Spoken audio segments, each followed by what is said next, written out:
Welcome friends, welcome to our channel Gyan Parishad with के। आज हम देख रहे हैं हरियाणा का मोस्ट इंपोर्टेंट टॉपिक जो कि है ड्रेनेज सिस्टम यानी कि हरियाणा का अपवाह तंत्र।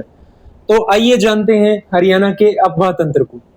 सबसे पहले मैं आपको बताना चाहूंगा कि हरियाणा में जो नदियों का वर्णन है, यानी कि हरियाणा में हम जितनी भी नदियां देख रहे हैं उन नदियों का वर्णन सर्वप्रथम किसके द्वारा किया गया? महर्षि वेदव्यास के द्वारा। महर्षि वेदव्यास के द्वारा।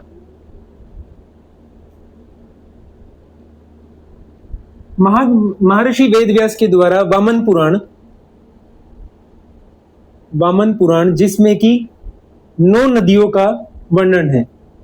9 नदियों का वर्णन।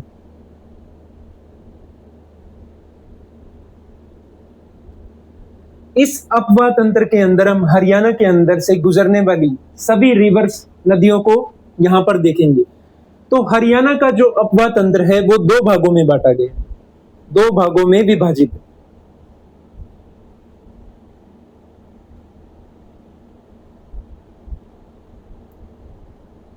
एक है उत्तरी अपवाह तंत्र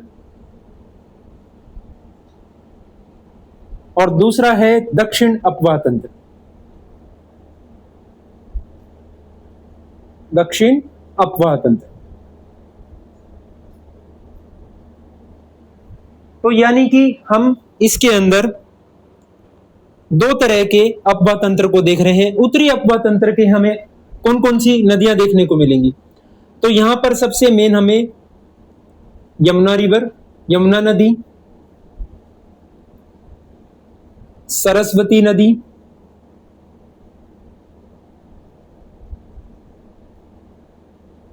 घग्गर हकरा नदी, इसके बाद चेतांग नदी,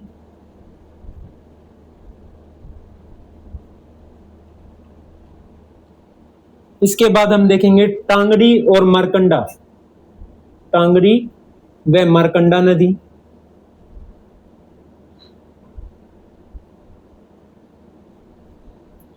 और साथ में उत्तरी अपवाह तंत्र का ही जो पार्ट बनती है वो है कौशल्या नदी।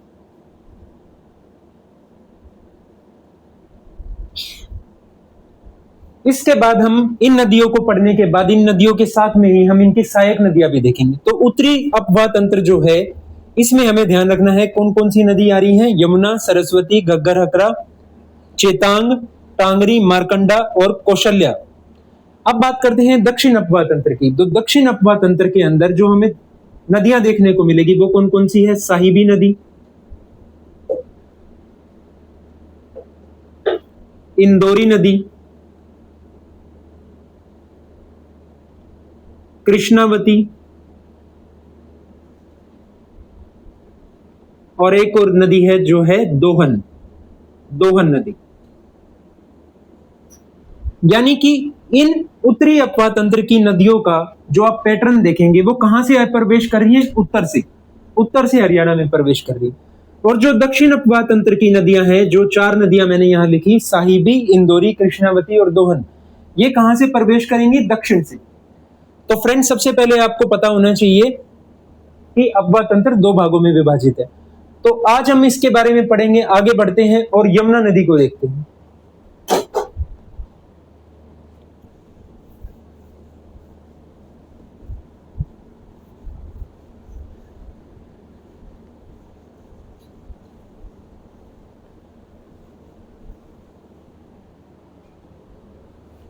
यमुना नदी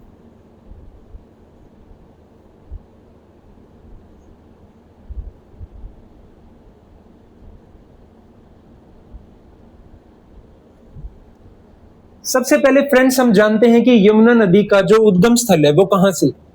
तो उत्तराखंड के अंदर ये यहां पर आप देख रहे हैं कालिंद पर्वत से आगे जाते हैं तो हमें यमुनोत्री ग्लेशियर मिलता है। उस यमुनोत्री ग्लेशियर से एक ढाल है जिसे बोलते हैं बंदरपूछ ढाल।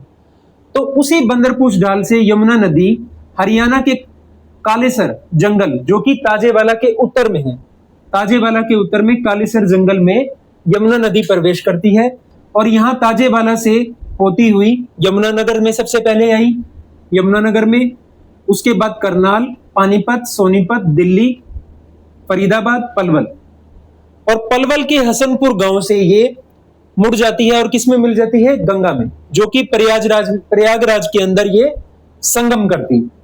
तो आपको ध्यान रखना है कि यमुना का जो उद्गम स्थल है, उद्गम स्थल कालिंद पर्वत, उत्तराखंड, यहां से ये जाएगी यमुनोत्री ग्लेशियर,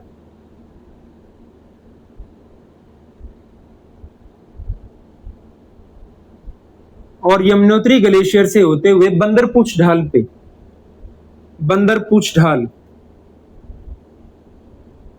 उत्तराखंड के अंदर ही हम पढ़ते हैं, यहां से इसका प्रवेश हुआ ताजेवाला के उत्तर में कालेसर के जंगलों में, ताजेवाला के उत्तर में स्थित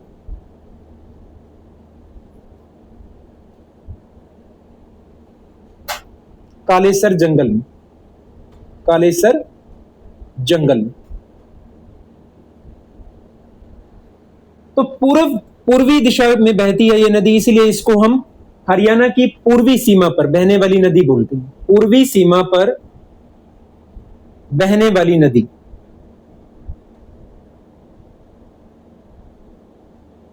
ये जो यमुना नदी है फ्रेंड्स, ये हरियाणा के 6 जिलों से, कितने जिलों? 6 जिलों से बहती है।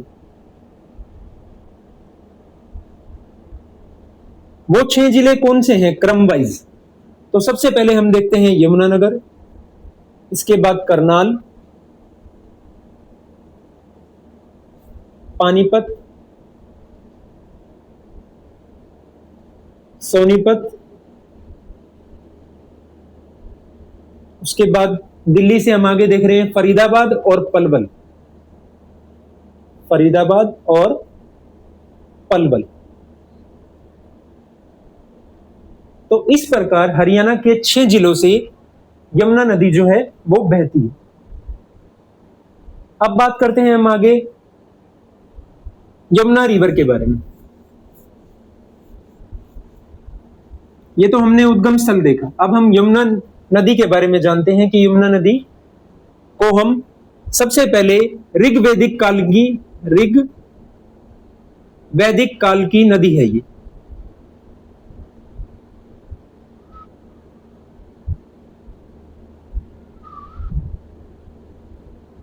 यमुना नदी का वर्णन ऋग्वेद के अंदर 3 बार हुआ। यमुना का वर्णन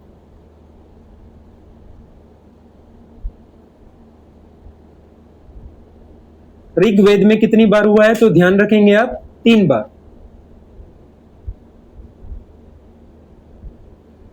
यमुना नदी की हम पूरी अगर लंबाई की बात करें तो ये 1376 किलोमीटर लंबी नदी है, 1376 किलोमीटर लंबाई। और हरियाणा की बात करें तो हरियाणा में जो इसकी लंबाई है वो कितनी है? 320 किलोमीटर। तो ध्यान रखेंगे फ्रेंड्स हम कि हरियाणा में जो यमुना नदी की लंबाई है वो कितनी है? 320 किलोमीटर। अब इस रिवर को, यमुना नदी को हम 12मासी रिवर भी बोलते हैं, 12मासी। यानी कि 12मासी से हम क्या समझ रहे हैं कि साल के 12 मास यानी कि 12 महीनों में ये लगातार बहती है, और इसको क्या बोलते हैं? सदा नीरा, सदा नीरा नदी। और इसका क्या नाम है? चिरस्थायी, चिरस्थायी।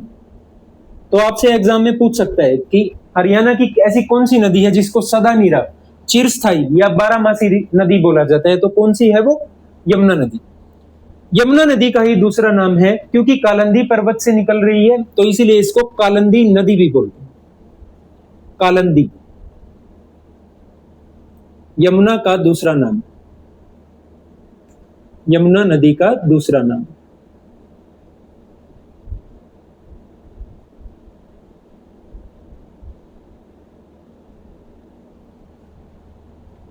फ्रेंड्स आगे बात करते हैं अब हम यमुना नदी के बारे में। सूर्य की पुत्री व यम की बहन, सूर्य की पुत्री व यम की बहन, ये भी यमुना नदी के बारे में एक फैक्ट बताया गया है। फ्रेंड आगे देखते हैं हरियाणा में इसका प्रवेश।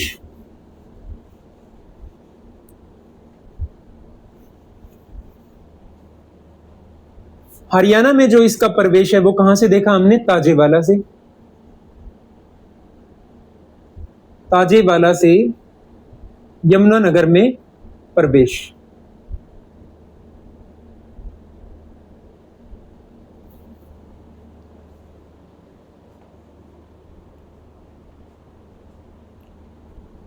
एक चीज जो आप ध्यान रखेंगे कि पलवल जिले के बाद में ये हसनपुर गांव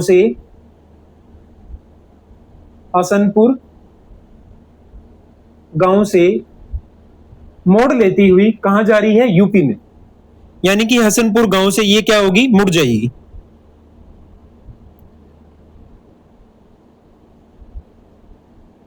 मोड़ बनाती हुई कहां प्रवेश कर रही है? यूपी के अलीगढ़ में।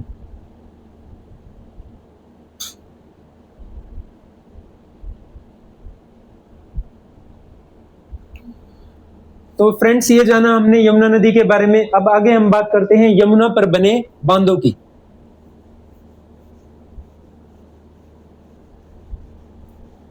यमुना नदी पर बने बांध।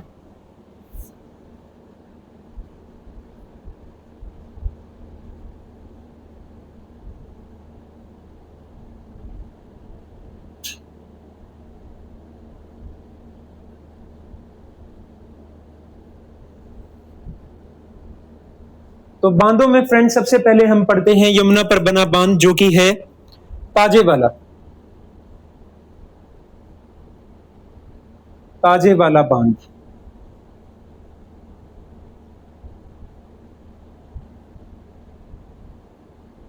ये जो ताजेवाला बांध है फ्रेंड्स, ये 1873 में इसका निर्माण करवाया गया। निर्माण कब हुआ? 1873 ईस्वी। फिर इसके ऊपर जो इसको पक्का करवाने का कार्य है वो 1970 में चौधरी बंसीलाल के द्वारा, चौधरी बंसीलाल जो उस समय सीएम थे हरियाणा के, उनके द्वारा करवाया गया। इसको पक्का करवाने का कार्य।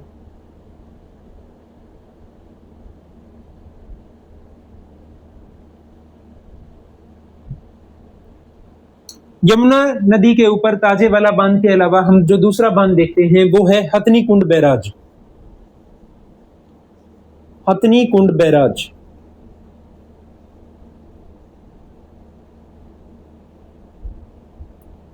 हथनी कुंड बैराज जो है 1994 में सीएम भजनलाल द्वारा, सीएम जो थे भजनलाल द्वारा यहां पर बैराज बनाने की घोषणा हुई।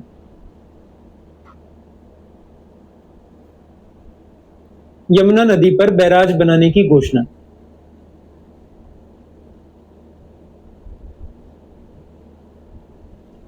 इसके बाद फ्रेंड्स आपको 3 ईयर ध्यान रखने हैं। कौन कौन से हैं वो? 1996, 99 और 2002। यानी कि हर एक में 3-3 साल का गैप है, 3 साल। अब हुआ क्या कि 1996 में हथनी कुंड बैराज का निर्माण शुरू हुआ। निर्माण शुरू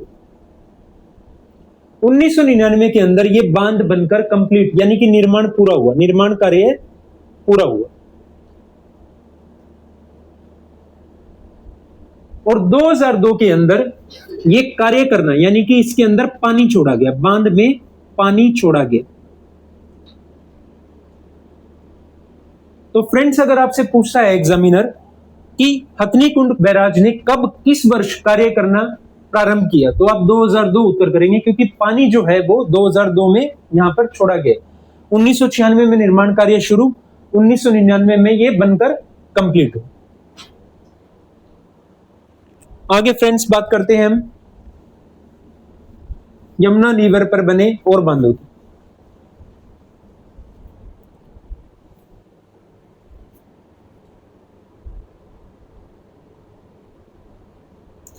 पथराला बैराज,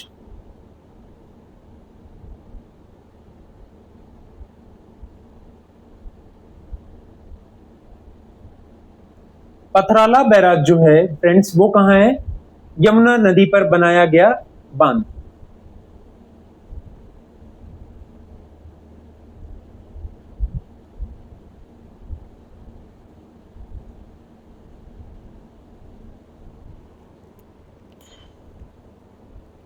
अठारह सौ 75-76 के अंदर 1875-76 ईस्वी में इसका निर्माण कार्य शुरू हुआ,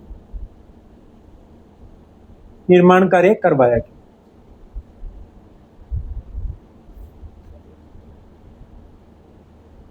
पथराला बैराज के बाद बात करते हैं हम, जो नेक्स्ट बांध है वो है लखवार बांध, लखवार और रेणुका बांध।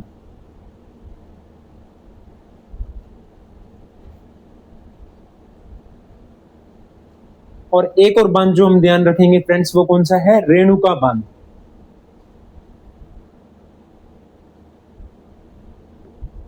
तो फ्रेंड्स यमुना नदी के ऊपर ये 5 बांध जो हैं आपको ताजेवाला, हथनीकुंड बैराज, पथराला बैराज, लखवार और रेणुका बांध, ये आपको ध्यान में रखने हैं। पथराला बैराज जो है वो यमुना की सहायक नदी सोम के ऊपर बनाया गया, ये भी आपसे पूछ सकता है, सोम नदी जो कि यमुना की एक सहायक नदी। तो फ्रेंड्स यहां पर हम जो ड्रेनेज सिस्टम यानी कि हरियाणा का अपवाह तंत्र है उसको यहीं पर विराम देते हैं, और अगले पार्ट को आप जरूर देखिएगा, क्योंकि अगले पार्ट में हम देखेंगे हरियाणा की दूसरी इंपॉर्टेंट रिवर जो कि है घग्गर हकरा रिवर, और उसी के साथ में हम बाकी बची हुई रिवर्स को भी वहां पर कंप्लीट कर लेंगे। तो हमारे साथ में जुड़े रहिए और उस सेकंड पार्ट को जरूर देखिएगा। Thank you all.